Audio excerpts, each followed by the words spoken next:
Абыстайлар имамнар кебек үк халыкны тәрбияли, Коръән ашларына йөри, вәгазь сөйли, кайберләре ди дәресләре дә бирә. Бу абыстайларның 3нче очрашуы. Очрашуда алар мәчет-мәдрәсәләрдә оештырылучы укулар турында сөйләште.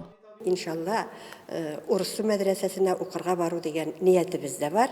Bu şitten turup oku, 4 yıl okurga gerekinde biz bu abıstaylar dini terbiye biru okutuşuları bulup çıkacaklar indi.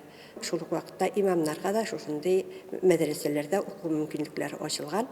Очрашуларда районның имам мөхтәсибе Илгиз хәзрәт Сыңгатуллин Коръән сүрәләренә аңлатма бирә, абыстайларны борчыган мәсьәләләргә ачыклык кертә. Гыйлем алу һәм гыйлем туплау ул зур гыйбадәт. Зур гыйбадәт. Һәм ул һәрбер кешегә бирелмәгән. Шулай бит. Һәрбер кешегә бирелмәгән. Дөньяви белем булсынмы ул, һәм дини белем булсынмы ул. Алар икесе дә кирәк.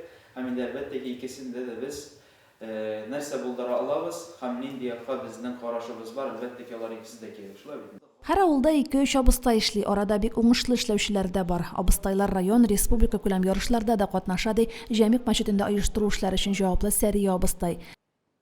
Күптән түгел генә Бөгелмә шәһәрендә үткәрелгән милли моң бөтен Рәсәй конкурсында катнаштык, фестиваль булды ул. Безнең районыбыздан 3 кеше катнашты, 2 абыстай һәм 1 имам. Абыстайларыбыз гран-при һәм диплом утып кайттылар.